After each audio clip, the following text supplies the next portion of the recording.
একযুগের অপেক্ষা শেষে আজ পাবনার রূপপুর পারমাণবিক বিদ্যুৎ কেন্দ্রের প্রথম ইউনিটে লোডিং হতে যাচ্ছে জ্বালানি। সেখানকার পরিস্থিতি জানাতে সরাসরি যোগ দিচ্ছেন সহকর্মী পলাশ হোসেন। পলাশ, ইউরেনিয়াম লোডিং এর বিষয়ে কি তথ্য রয়েছে জানাবেন।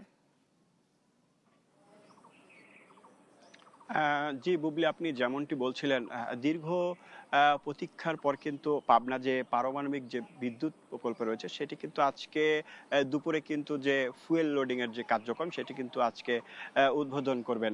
এছাড়াও আজকে ঈশ্বরদী এবং পাবনাবাসী কিন্তু খুবই আনন্দিত এবং যারা স্থানীয় রয়েছেন তারা মনে করছেন যে যদি পাবনা পারমাণবিক বিদ্যুৎ কেন্দ্র যদি চালু করা হয় তাহলে বর্তমান বাংলাদেশে যে বিদ্যুতের ঘাটতি রয়েছে সেটি কিন্তু পূরণ করা সম্ভব হবে বলে তারা মনে করছেন।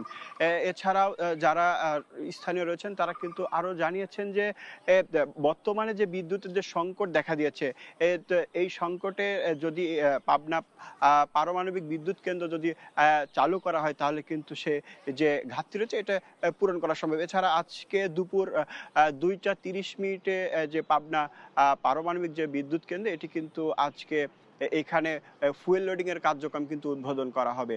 এছাড়া আজকে এখানে কোরআন তেলাওয়াতের মধ্য দিয়ে কিন্তু যে উদ্বোধন অনুষ্ঠান রয়েছে সেটি কিন্তু আজকে পরিচালনা করা হবে।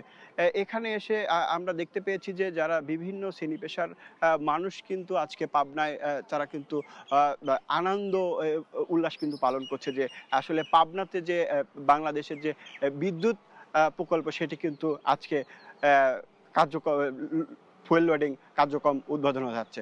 তো সব মিলে এই ছিল আমার কাছে পাবনা থেকে সর্বশেষ বুবলি।